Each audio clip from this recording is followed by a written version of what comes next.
নমস্কার বন্ধুরা, বিধানসভা নির্বাচনে রাজ্যে পালাবদলের পর একের পর এক বিষয়ে বড় সিদ্ধান্ত গ্রহণ করেছে বিজেপি সরকার। নির্বাচনের আগে যা প্রতিশ্রুতি দেওয়া হয়েছিল সেই মতোই কাজ করছেন মুখ্যমন্ত্রী শুভেন্দু অধিকারী। সরকারে আসার পর যে সিদ্ধান্ত গ্রহণ হয়েছে তার মধ্যে অন্যতম রাজ্য সরকারি কর্মীদের ডিএ বৃদ্ধি,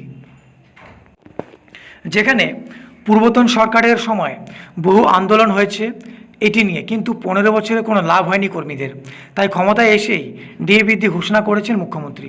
মঙ্গলবার ভবানী ভবনে পুলিশের অনুষ্ঠানে ভাষণ দেওয়ার সময় বর্ধিত ডিএ ও পুজোর মাসের বেতন নিয়ে বড় ঘোষণা করলেন তিনি।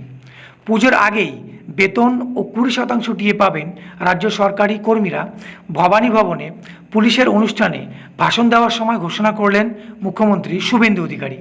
সুতরাং এই বছর দুর্গাপুজোর আগেই বেতন পাবেন রাজ্য সরকারি কর্মীরা।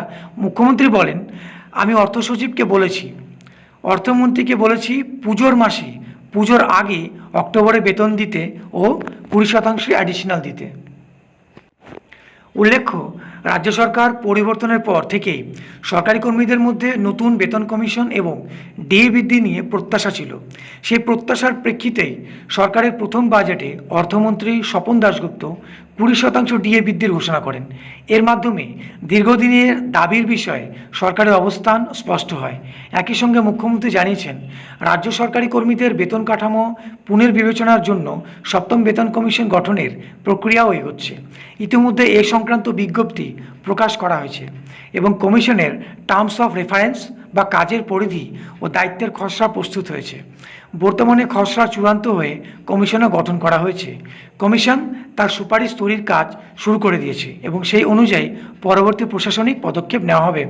অর্থাৎ পূর্ব ঘোষিত 20% ডিএ সমস্ত রাজ্য সরকারি কর্মীরা পেতে চলেছেন তাদের দুর্গাপুজোর আগেই বেতন মারফত। অর্থাৎ মুখ্যমন্ত্রীর ঘোষণা অনুযায়ী দুর্গাপুজোর যত সম্ভব 16 অক্টোবর থেকে শুরু। সুতরাং 16 অক্টোবরের আগেই আমরা অক্টোবর মাসের যে বেতন শেষের দিকে পাওয়ার কথা ছিল সেই বেতন আমরা পুজোর আগেই পেতে পারি সমস্ত সরকারি কর্মীরা।